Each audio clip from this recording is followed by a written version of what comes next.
আমি দলের নেত্রী, আমাদের অনারেবল চিফ মিনিস্টার, দলের সুপ্রিমো মমতা বন্দ্যোপাধ্যায়কে আমি ধন্যবাদ দিচ্ছি, আন্তরিক ধন্যবাদ দিচ্ছি। এবার ফুললি আমার উপর কনফিডেন্স রেখে এবার চতুর্থবারের জন্য আমার নমিনেশন করার জন্য উনি একটা অপরচুনিটি দিয়েছে। এই অপরচুনিটিকে কাজে লাগিয়ে আমি আমার প্রত্যেকটা লোকের সেবা করতে পারি।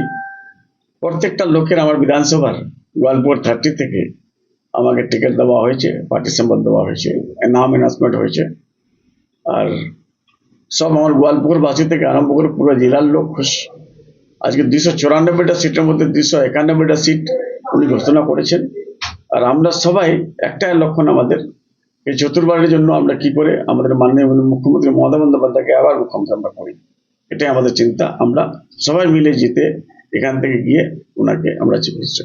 গতবার বলছিলাম, গতবারে বিধানসভা 21 বিধানসভা আপনার একটা মার্জিন ছিল 74,000, সেই মার্জিনটির ব্যাপারে কি বলবেন? এবার কি এই 74,000 মার্জিনে জিতেছিলাম। 78,000 ভোট আমার এডুকেশনে দিয়ে দিয়েছে, 17,000 ভোট ডিলিট করে দিয়েছে।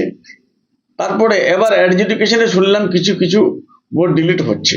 আমি ঠিক জানি না, আমার ভোটটা নিজেই, আমার নিজের ভোটটাই এডুকেশনে আছে, যার জন্য আমার পর দল বিশ্বাস করে, দল কনফিডেন্স রাখতে পারে, যেটা আমার রাইট, আমার ফান্ডামেন্টাল রাইট ভোট দেওয়ার। ওটাতে যেখানে আমরা এমএলএ মন্ত্রী যারা, তাদের সাইডে একটা স্টার দেওয়া থাকে, ওর হিয়ারিংও হয় না।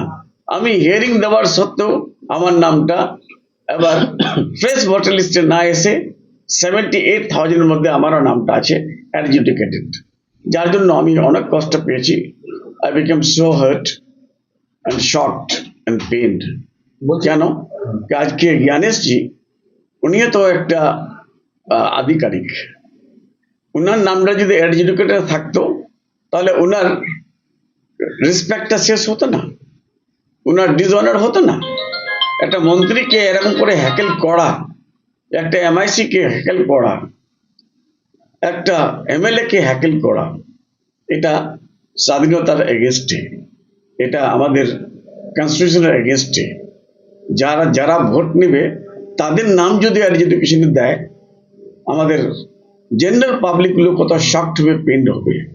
তো আমি ধন্যবাদ দিচ্ছি যে কমপক্ষে আমি আমার মাননীয় মুখ্যমন্ত্রী মমতা বন্দ্যোপাধ্যায়কে, উনি যদি সুপ্রিম কোর্ট না যেতেন, আজকে আমারও নামটা কেটে ফেলে দিত, আমিও ইলেকশন ফাইট করার মতো জায়গায় থাকতে পারতাম না। উনি যেহেতু সুপ্রিম কোর্ট গেছিলেন, ওখানে CGI, chief justice of India, honourable supreme court, উনার আদিনে আজকে এটা স্ক্রুটনি হচ্ছে, বিচারহীন আছে, সবকটা স্ক্রুটনি হচ্ছে। আমরা আশাবাদী ফুললি সুপ্রিম কোর্ট একটা আমাদেরকে জাস্টিস দিবে। যখন জাস্টিস কোনো জায়গায় পাওয়া যায় না, তাহলে তখন লোক কোর্টের কাছে যায়, কোর্টের দরজা খটখটায়। আর আমাদের লয়ার কোর্ট থেকে আরম্ভ করে হাইকোর্ট, হাইকোর্ট থেকে আরম্ভ করে সুপ্রিম কোর্ট, আমরা ফুললি স্যাটিসফাইড। অ্যান্ড আমাদের বিশ্বাস সুপ্রিম কোর্ট আর অনারেবল জাজরা আমাদেরকে জাস্টিস দিবে। আর এডজুডিকেটর থাকবে না, বিচারিত থাকবে না, অনেকগুলো নাম আসবে, আমি আশাবাদী। তারপরে দেখা যাবে মাঠে যখন বিজেপি পারে না মাঠে লড়াই করতে, ঘাটে লড়াই করতে, তখন ওরা কৌশল আপনায়। কিরকম কৌশল? কে আমি অবাক হয়ে গেলাম, আনম্যাপ ভোট আমাদের 3210টা, টোটাল ভোট আমাদের 2,48,320, 2,48,320। ওর মধ্যে 17,000 বাতিল হয়ে গেল, বা ডেড হয়ে গেল, বা আপনার ডাবলিং হয়ে গেল। আমরা মেনে নিলাম 17,000-কে। 17,000 মাইনাস 2,48,000 বাতিল কত? 2,30,000। এই 2,30,000 এর মধ্যে আনম্যাপ কত? 3210টা। কিন্তু আমরা নোটিশ পাচ্ছি কতগুলো? 99,000 আমরা নোটিশ পালাম। নোটিশ পাওয়ার পরও আমি অবাক হয়ে গেলাম। নোটিশ পাওয়ার পরও আমরা দেখলাম যে ভাই, আমরা ফুললি সবাইকে সহযোগিতা করলাম, হিয়ারিং করালাম। হিয়ারিং করার পর এবার দেখছি কি যখন এই হিয়ারিং শেষ হচ্ছে, এবার লজিক্যাল ডিসক্রিপেন্সির নামে 96,000 পাঠিয়ে দিল। তো যখন ম্যাপ আছে তো হিয়ারিং কেন হলো? যখন ম্যাপ আছে লজিক্যাল ডিসক্রিপেন্সি কেন হলো? ঠিক আছে, লজিক্যাল ডিসক্রিপেন্সি আমরা করে দিলাম, দেওয়ার পর 10:30টায় শেষ হচ্ছে। আবার 10:30টার পরেই অ্যাপসগুলোতে আপনার মোবাইল অ্যাপসে ওর নাম ভরভর করে চলে আসছে, 78,000 চলে আসলো, ওর মধ্যে আমারও নামটা। এর মানে এরা চাচ্ছে আমি 74,000 ভোটে জিতেছিলাম, 78,000 ভোট যদি আমরা ইনভ্যালিড করে দিই আমরা সিটটা পেয়ে যাব। একটা সিট আমার মনে আছে, যখন আমি অবজারভার ছিলাম 2019 থেকে 2021, মালদাতে একটা সিট ছিল সূর্যাপুরে হাইয়েস্ট ভোট আমাদের গনি সাহেব পেয়েছিল 1,31,000। ওখানে 1,31,000 ভোট থেকে জিতেছিল, আর ওখানে কেড়ে নিয়েছে কত? 1,34,000। মানে যেখানে যেখানে সিট আমাদের উইনিং, সেখানকার উইনিং ভোটটা ওটা মার্জিন করে বেশি কেটে নিয়েছে বন্দ্যোপাধ্যায়কে। ওনার ইন্টারফারেন্সে আজকে অ্যাডজুডিকেশন হচ্ছে। অ্যাডজুডিকেশন পরে যদি কোনো ভোট বাতিল হয়ে যায়, এবার অ্যাপিলে যাওয়ার জন্য আমাদের মাননীয় প্রধানমন্ত্রী, আমরা মাথা নিচু করে আমি সালাম জানাচ্ছি, নমস্কার জানাচ্ছি যে আজকে উনি যদি ধর্নাতে না বসতেন, অ্যাপিলটা আমাদের করার সুযোগ আমরা পাতাম না, ট্রাইব্যুনালে যাওয়ার সুযোগ। একটা বিষয় বলবো, ড্রাফট রোলে যারা এসছে তারা প্রত্যেকেই ভারতীয় নাগরিক, ভারতীয় ভোটার। এটা নির্বাচন কমিশনের যিনি হচ্ছেন চিফ আছেন দিল্লিতে, তিনি বলে দিয়েছিলেন, জ্ঞানেশ কুমার। তিনি লজিক্যাল ডিসক্রিপেন্সি করলেন রাতারাতি, রাত্রি 12টার মধ্যে কোথাও 78, কোথাও 90। ওনার একটা আছে, অমিত শাহ আর মোদি, এই দুজনের কথা অনুযায়ী উনি চলেন। আগে অমিত শাহ আসলে এখানে বলে ঘুষপেটিয়া মুসলিম, তারপরে বলে রোহিঙ্গিয়া মুসলিম, তারপরে বলে বাংলাদেশি মুসলিম। আমি একটা কথা বলছি, বাংলাদেশ থেকে এখানে মুসলমানরা কেন আসবে? A person is desirous to live in majority, not in minority. যেখানে ওখানে মুসলিমরা মেজরিটিতে আছে, তো মাইনরিটিতে কেন আসবে এখানে? আর যারা সব জায়গায় এখানে আছে, আমি সবসময় মেজরিটিতে থাকতে চাই। মুসলিমরা এখানে সংখ্যালঘু, ওই দেশে মুসলিমরা সংখ্যা গরিষ্ঠ, তো ওখান থেকে ছেড়ে কেন আসবে? এক নম্বর 2, এখানকার মুসলিমরা যারা ভারতে থেকে আছে, they are residing in India by their choice, not by their compulsion.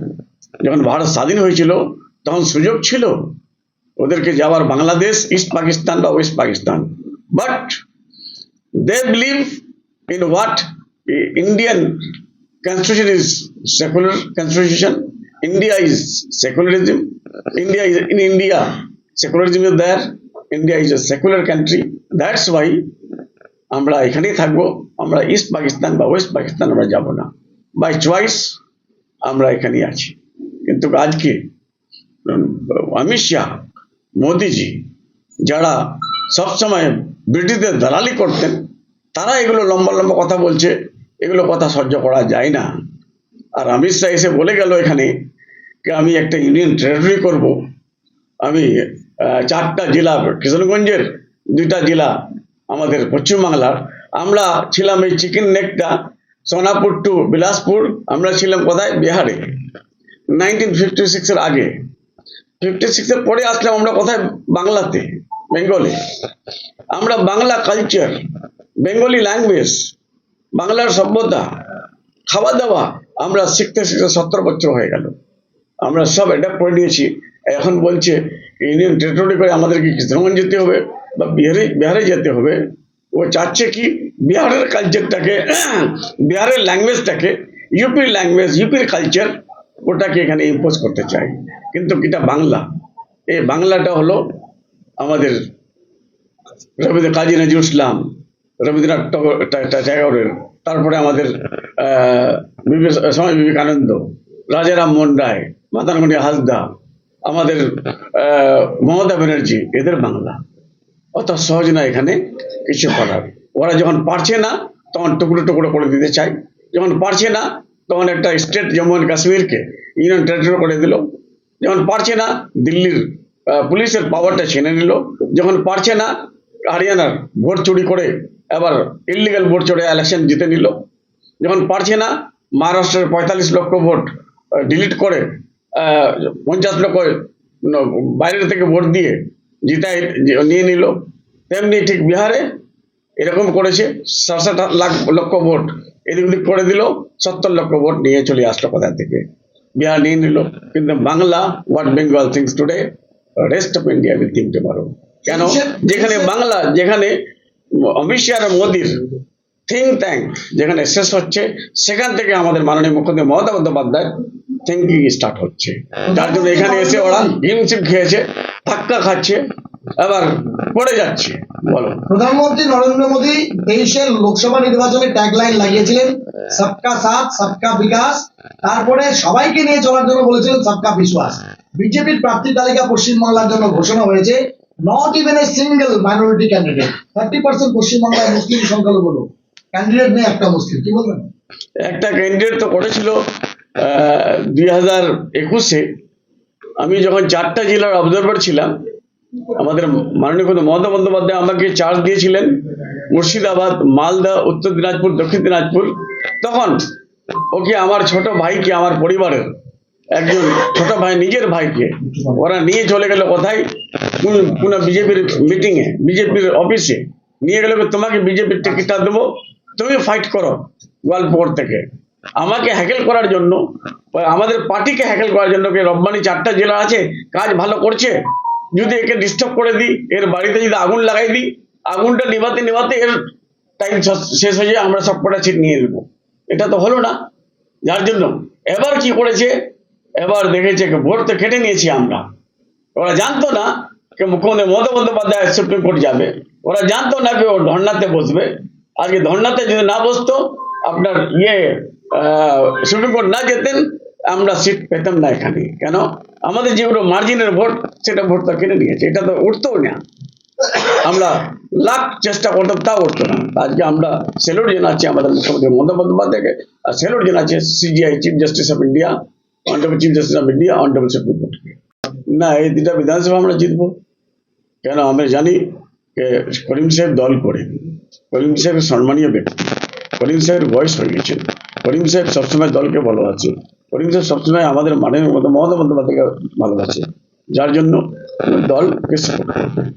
আর নেতাই বসছে ওখানে আমাদের দলের প্রেসিডেন্ট, ব্লক প্রেসিডেন্ট, উনি ডিজার্ভিং, তার জন্য ওনাকে প্রার্থী করা হয়েছে পূর্ত কর্মাধ্যক্ষ জেলা পরিষদের, যার জন্য প্রার্থী করা হয়েছে। প্রসঙ্গ কালিয়াগঞ্জ, করবেন হচ্ছে করণদিঘি, সেক্ষেত্রে গৌতম পালের বিরুদ্ধে একটা মানে অ্যান্টি ইনকামবেন্সি ফ্যাক্টর কাজ করছিল, পোস্টার করেছিল যে তাকে প্রার্থী না করা হোক, কিন্তু দল তার উপরে ভরসা রাখলো। কি বলবেন? না, অনেকগুলো প্রার্থী যারা টিকিট পাওয়ার যোগ্য নাই, যারা টিকিট পাওয়ার জন্য চেষ্টা করে, তারা এগুলো কাণ্ড করে বেড়ায়। এটা সিটিং MLA কে কি করে বাদ দিবে? সিটিং MLA ওটা যে 5 বছর কাজ করেছে ওখানে, যে কাজ করেনি ওর উপর দল কি করে বিশ্বাস করবে? দল করুক না রে ভাই। আমাদের মুখ্যমন্ত্রী মমতা বন্দ্যোপাধ্যায় জেনারেশন তৈরি করছে। একটা জেনারেশন চলে গেলে অন্য জেনারেশন রেডি আছে, অন্য জন চলে গেলে আবার 3rd জেনারেশন রেডি আছে। সেক্ষেত্রে একটা বিষয় আপনি যে লজিকটা বললেন যে সিটিং MLA, এখনো আব্দুল সাহেব আমাদের, হ্যাঁ, 11 বারের MLA, হ্যাঁ, উনি তো 1 মাস আগে বলেছিলেন যে ইসলামপুরটা আমার, আমি টিকিট পাবো, এই আশাটা উনি ব্যক্ত করেছিলেন মিডিয়াতে। তো হয়তো দলের মধ্যে একটা ক্রাইটেরিয়া আছে, বয়সটা বেশি আছে, 86 ইয়ার্স, কত বয়স ওনার, ওই রকম আছে, 80-র উপরে হবে। তো এটাও হতে পারে একটা ক্রাইটেরিয়া। আর উনি তো এখনো কিছু বলেননি। উনি কেন কি, আমরা জানি কি উনি আমাদের মুখ্যমন্ত্রী মমতা বন্দ্যোপাধ্যায়কে অনেক ভালোবাসেন, আর মমতা বন্দ্যোপাধ্যায় সবসময় ওনাকে শ্রদ্ধা করেন, আমাদের মুখ্যমন্ত্রী সবসময় শ্রদ্ধা করেন।